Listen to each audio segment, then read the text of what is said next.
மக்கள் அனைவருக்கும் வணக்கம். சமீபத்தில் ஒரு சில மாதங்களுக்கு முன்பு நடிகர் ஆர்யா ஒரு பாலைவனத்துல இருந்து பேசியிருப்பாரு. அந்த வீடியோ ஒன்று பார்த்தேன். அதில் அவர் என்ன சொல்லுவார் அப்படின்னா, உங்கள் எல்லா பேருக்கும் ஒரு வாய்ப்பு. அது என்ன வாய்ப்பு? துபாயில் முதலீடு பண்ணலாம், உங்களுக்கான வீடுகளை கட்டலாம். உங்களுக்கான வீடுகள் மிக குறைவான விலையில். விளம்பரங்கள் அப்படி தான் போச்சு.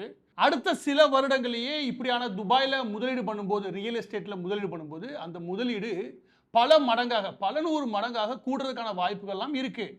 ஏறக்குறைய இது தங்கத்தில் முதலீடு பண்றதுக்கு சமமானது. அப்படியா இப்படியா ஏகப்பட்ட வாக்குறுதிகள் சமீப காலங்களில் சென்னை மற்ற இடங்களில் பார்க்க முடியுது. இது நிதர்சனமா உண்மையா? நடிகர்களை பொறுத்த வரைக்கும் காசு கொடுத்தா எதையும் விற்கிறதுக்காக நடிக்க போறாங்க. அவங்களுக்கு நடிச்சுட்டு போக போறாங்க. ஆனா ஒரு முதலீட்டாளராக இது யாரை நோக்கி நகர்த்துறாங்க அப்படின்னா, ஒரு 50 லட்சம், ஒரு 60 லட்சம், இல்லாட்டி ஒரு 1 கோடி இந்த மதிப்பில் ஒரு முதலீடு பண்ணி வைக்கணும். அந்த முதலீடு நல்ல முதலீடாக இருக்கணும். பொதுவாக ரியல் எஸ்டேட் முதலீடு நமக்கு விருப்பமான முதலீடாக இருக்குது, அதுவும் மிடில் கிளாஸ்க்கு. இந்த முதலீடை நோக்கி தான் அவங்க நகர்த்துறாங்க. இது பாதுகாப்பானதா? இந்த கேள்வி மட்டும் கிடையாது. அந்த குறிப்பிட்ட எக்ஸ்போ, அதாவது குறிப்பிட்ட அந்த துபாய் சம்பந்தப்பட்ட முதலீடுகள் இருக்கு இல்லையா, அந்த ரியல் எஸ்டேட் முதலீடுகள், அங்கே போன நபர்கள் சில கேள்விகளை அனுப்பியிருந்தாங்க. அந்த நேரத்தில் தான் ஆய்வுகள் பண்ணும்போது எங்களுக்கு என்ன கிடைச்சதோ அதை உங்களுடன் பகிர்ந்து கொள்ள விரும்புகிறோம். ஃபர்ஸ்ட் உங்க எல்லா பேருக்கும் நான் சொல்ல வேண்டிய விஷயம் என்ன அப்படின்னா, ரியல் எஸ்டேட்ல முதலீடு பண்ண விரும்புகிறோம். அது கோயம்புத்தூர், சென்னை, டெல்லி, மும்பை, இல்லாட்டி துபாய், கனடா, அமெரிக்கா, இல்லாட்டி வேறு சில நாடுகள், லண்டன், இந்த மாதிரி எந்த நாட்டில் வேணால் முதலீடு பண்ணுங்க, இல்லை எந்த சிட்டியில் வேணால் முதலீடு பண்ணுங்க. ஆனால் முதலீடு பண்ணும்போது பொதுவாக இருக்கக்கூடிய வரைமுறைகள்னு ஒன்று இருக்குது. அது என்ன அப்படின்னா, நான் துபாயை எடுத்துக்காட்ட வச்சு தான் சொல்ல போகிறேன். ஆனால் பொதுவான சில விதிகள்னு ஒன்று இருக்குது. அதை சொல்கிறது நல்லதுன்னு நினைக்கிறேன். இது சில சிக்கலான கணக்குகள். ஆனால் அந்த கணக்குகள் நீங்கள் போட வேண்டிய அவசியம் கிடையாது. ஆனால் என்ன கணக்கு அதில் தேவைன்னு மட்டும் சொல்கிறேன். அது என்ன அப்படின்னா, மார்க்கெட் ரிஸ்க். அந்த இடத்துல ரியல் எஸ்டேட்டுக்கான மார்க்கெட் ஒன்று இருக்கு இல்லையா, அந்த மார்க்கெட் என்ன மாதிரியான ரிஸ்கில் இருக்குது. இந்த மார்க்கெட் ரிஸ்க் மட்டும் எனக்கு தெரிஞ்ச ஒரு 15-16 ஃபார்முலா இருக்குது. அந்த ஃபார்முலாவில் ரியல் எஸ்டேட் சம்மந்தப்பட்ட ரிஸ்க் அசஸ்மெண்ட் பண்ணக்கூடிய நபர்கள் இருக்காங்களே, அதில் 4-5 ஃபார்முலாவை ரெக்கமெண்டேஷன் கொடுக்குறாங்க. அதையெல்லாம் ஒரு ஓரமாக வைங்க. இது எதுக்கு அப்படின்னா, ஒரு ரியல் எஸ்டேட்டில் முதலீடு பண்ணுறோம், அது எந்த ஊராக வேணால் இருப்பது. அந்த முதலீடு ஒரு 1 கோடி போடுறோம்னா அது எப்படி நம்ம உண்மையிலேயே அது நமக்கு பலன் கிடைக்கும், அது எப்படி நம்ம கணக்கிடணும் அப்படின்றது. ரெண்டாவது கிரெடிட் ரிஸ்க்னு ஒன்று இருக்குது. அதுக்கப்புறம் லிக்விடிட்டி ரிஸ்க்னு ஒன்று இருக்குது. அதுக்கப்புறம் இன்ட்ரெஸ்ட் ரேட் ரிஸ்க்னு ஒன்று இருக்குது. அப்புறம் பொலிட்டிக்கல், அங்கே இருக்கக்கூடிய அட்மினிஸ்ட்ரேஷன் இருக்கு இல்லையா, எந்த நாடாக இருந்துட்டு போது அங்கே அட்மினிஸ்ட்ரேஷன் ஏதாவது பாலிசி மாத்திரான்னு வச்சுக்கோங்க, அதுக்கான ரிஸ்க்னு ஒன்று இருக்குது. அதுக்கப்புறம் கன்ஸ்ட்ரக்ஷன் அண்ட் டெவலப்மெண்ட் ரிஸ்க்னு ஒன்று இருக்குது. அதுக்கப்புறம் மேக்ரோ ரிஸ்க்ஸில் இருக்குதுன்னு வச்சுக்கோங்க. இதையெல்லாம் போட்டு ஒரு கட்டடம் எவ்வளவுக்கு போகும், இல்லை ஒரு இடத்துல இடம் எவ்வளவுக்கு போகும், நான் எப்படி கனெக்ட் பண்ணுறது அப்படின்றது தான் இது பொதுவான விதி. இப்போ இந்த விஷயங்கள் எதனால் பார்க்க வேண்டியிருக்கு அப்படின்னா, அமெரிக்காவை பொறுத்தவரைக்கும் 2006 ஒரு பெரிய வீழ்ச்சியை சந்திச்சிச்சு இந்த ரியல் எஸ்டேட் விவகாரத்தில். அது ஸ்பெயினில் 2004, சைனாவில் 2019 ஏகப்பட்ட கோஸ்ட் சிட்டியவே உருவாக்குச்சு. பல கட்டடங்கள் நின்றுச்சு. அதுக்கப்புறம் சமீபத்தில் கனடா 2022 இது எப்படி வீழ்ச்சியை சந்திச்சிச்சு அப்படின்னு ஆய்வு வேணால் அதில் இண்டிகேட்டர்னு ஒன்று இருக்கு இல்லையா, அது எப்படி நம்ம புரிஞ்சுக்கணும். இதுதான். அதையெல்லாம் பார்க்கறதுக்கு முன்னாடி என்ஆர்ஐக்கான டேர்ம் இன்சூரன்ஸை பற்றி சில விஷயங்கள் சொல்லிடுறேன்.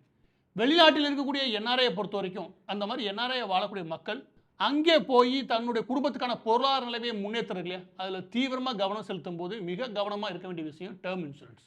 அது எதனால் அப்படின்னா, எதிர்பாராத விதமாக ஏதாவது ஆகிறது, இல்லாட்டி ஒரு மரணமே ஏற்படுதுன்னா கூட குடும்பம் எந்த நிலைமையிலும் ஒரு பொருளாதார தடுமாற்றம் இல்லாமல் இருக்க வேண்டியது அவசியம். அது மிக முக்கியமானது இந்த இன்சூரன்ஸஸ். அதில் டேர்ம் இன்சூரன்ஸ் மிக முக்கியமானது. இந்த டேர்ம் இன்சூரன்ஸை பொறுத்த வரைக்கும் இந்தியாவில் எடுக்கிறது மிக பயனுள்ள வகையில் இருக்கும். இதில் லைஃப் இன்சூரன்ஸில் போய் ஹை ப்ரீமியமில் லோ கவரேஜில் இருக்கிறதுக்கு இந்த மாதிரி டேர்ம் இன்சூரன்ஸை பொறுத்த வரைக்கும் சுமார் 2 கோடி வரைக்கும் கவரேஜ் உண்டு. மாதம் 679 ரூபாய் கட்டுவது மூலமாக. இதை பற்றியான மேலும் விவரங்கள் தெரிஞ்சுக்கிறதுக்கு இந்த வீடியோட டிஸ்கிரிப்ஷன் லிங்க் இருக்குது. இந்த மாதிரி டேர்ம் இன்சூரன்ஸை பொறுத்த வரைக்கும் நீங்கள் வெளிநாடுகளில் ஒப்பிடுறீங்கன்னா 30-50% அளவிற்கு இங்கே சீப்பாக கிடைக்கும். எனவே இந்தியாவில் இந்த மாதிரி டேர்ம் இன்சூரன்ஸ் எடுக்கிறது என்னை கேட்டால் புத்திசாலித்தனம். அத்தோட சேர்த்து நீங்கள் ஆனுவல் பிரீமியமாக போகும்போது 5% வரைக்கும் உங்களுக்கு டிஸ்கவுண்ட் இருக்கும். இப்போ ஏதோ ஒரு சூழலில் உங்களுடைய இன்சூரன்ஸை கிளைம் பண்ண உங்களுடைய ஃபேமிலி மெம்பர்ஸ், உங்களுடைய குடும்பத்தினர் அப்படின்னா ஜஸ்ட் டோல் ஃப்ரீ நம்பர்லேயே உங்களால் இந்த கிளைம் எடுத்துக்க முடியும். எனவே ஒவ்வொரு குடும்பத்தினருக்கும் இது அவசியமான ஒன்று. இதை பற்றியான மேலும் விவரங்கள் தெரிஞ்சுக்கிறதுக்கு டிஸ்கிரிப்ஷனில் லிங்க் இருக்குது, அதோட QR கோட் இருக்குது, அதை பார்த்து தெரிஞ்சுக்கணும். இப்போ மீண்டும் இந்த ரியல் எஸ்டேட் இன்வெஸ்ட்மெண்ட் இருக்கு இல்லையா, அதுக்குள்ளே வரலாம். மெயினாக நம்ம பார்க்க போகிறது துபாய் தான். ஆனால் அதற்கு முன்னாடி இந்த 4 நாடுகள் இருக்கு இல்லையா, அதாவது அமெரிக்கா, சைனா, அதுக்கப்புறம் ஸ்பெயின், அதுக்கப்புறம் கனடா.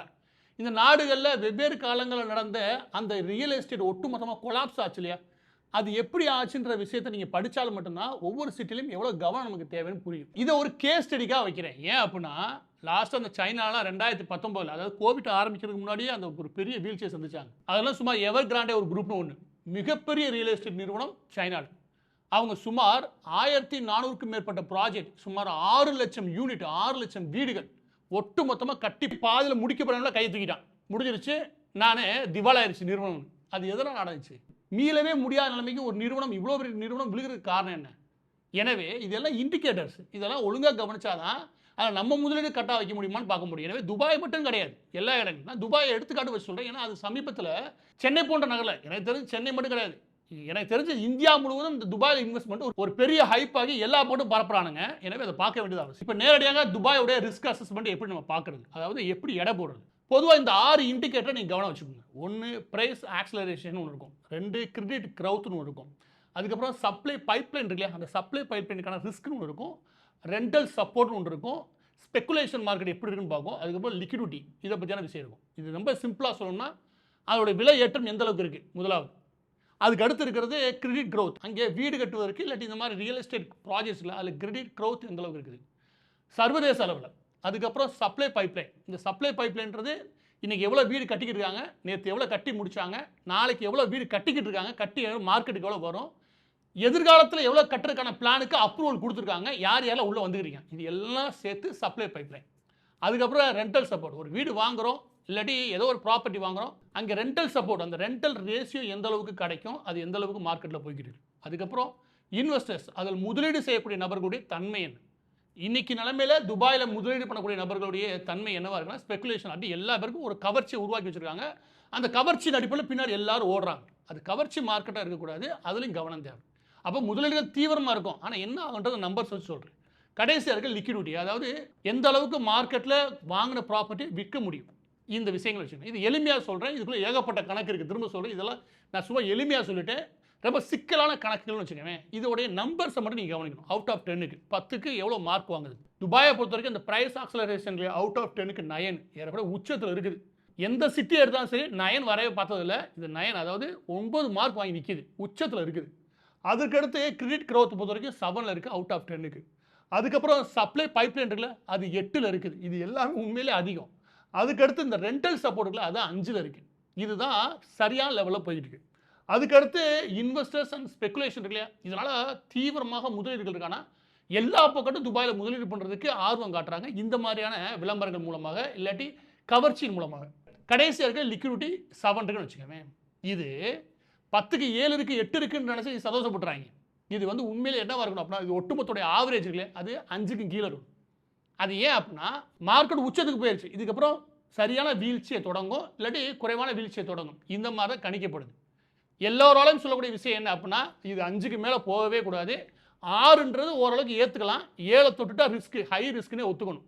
ஆனால் இப்போ துபாய் இருக்கிறது 7.6ல். நீங்கள் இதை வந்து எப்படி சொல்லுவாங்க அப்படின்னா, இங்கே பாருங்கள் ஏகப்பட்ட டூரிஸ்ட் வராங்க, அங்கே போதுமான அளவுக்கு ரெண்ட் கிடச்சி போகும், அது கிடச்சி போகும், இது கிடச்சி போகும். அதாவது வெளிநாடுகள் சுற்றுப்பயணம் இல்லையா, இது ஒரு இடத்துக்கு மட்டும் போகிறதில்ல, எல்லா பேருமே இப்போ போக பழகிட்டாங்க. ஏன்னா அந்தளவுக்கு டிராவல் மாறி இருக்கு, மக்களுடைய எண்ணமும் மாறி இருக்கு. எனவே இதனால மட்டுமே துபாய் மார்க்கெட்டை எடை போட முடியாது. இப்போ வெவ்வேறு நாடுகளை சொல்கிறேன். இப்போ வெவ்வேறு நாடுகள் கூட சிட்டியை மட்டும் பிடிப்போம். லண்டன் இல்லை நாடுகளே பிடிப்போம். லண்டன் என்னவா இருக்குது, நீங்கள் அதோட பார்த்து வச்சு எல்லாமே அந்த 4-5க்குள்ளே நிற்கும், அந்த அளவுக்குள்ளேயே நிற்கணும். 5.2ல் இருக்குது ஸ்டெபிலிட்டி, ஏறக்குறைய ஒரு நிலைத்தன்மையோட நகருது. பெரிய லெவலில் ஸ்பெகுலேஷன் பண்ணி அப்படி ஹைப்பை கொடுத்து இல்லாத பொல்லாத கதையெல்லாம் சொல்லி லண்டனுடைய மார்க்கெட்டை ஏற்றலை, ரியல் எஸ்டேட் மார்க்கெட்டை அது சரியாக போயிடுது. சென்னை எடுத்துக்கோமே, சென்னை 6 இருக்குன்னா நான் முன்பே சொன்னேன் 5க்கு இருக்கணும். 6 அதாவது ஒரு 6 என்ன தொட்டுச்சுன்னு வச்சுக்கவேன், கொஞ்சம் அதில் ரிஸ்க் அங்கங்கே இருக்குன்னு அர்த்தம். எனவே இந்த மார்க்கெட்டை இதுவுமே கூட ஒட்டுமொத்த சிட்டின்னு சொல்லக்கூடாது, அங்கங்கே நீங்கள் கவனிச்சீங்கன்னா சென்னையுடைய புறநகர் பகுதிகளில் 300 வீடு கட்டுறேன், 400 வீடு கட்டுறேன், 200 வீடு கட்டுறேன்னு இருப்பானுங்க. அதில் பார்த்தா 100 வீடு விற்காம கிடக்கும். இது பல காலம் இந்த கதைன்னு வச்சுக்கவேன், எனக்குரிய ஒரு 5-6 வருஷமா. அப்போ 6 இருக்கும்போது இந்த பிரச்சனை இருக்குது. எனவே அது மார்க்கெட்டை வெளிப்புறங்களில் உட்புறங்களில் ஒவ்வொரு பகுதிக்கு ஏற்றாப்புல இது ரெஸ்பான்ஸ் மாறவும் செய்யும், அதை நான் ஒத்துக்கிறேன். ஆனால் பொதுவாக அந்த மார்க்கெட்டோட தன்மை, இப்போ நீங்கள் துபாய் இருக்கு இல்லையா, ஏன்னா சென்டரில் போய் ஒரு பில்டிங்கை கட்ட போகிறாங்க.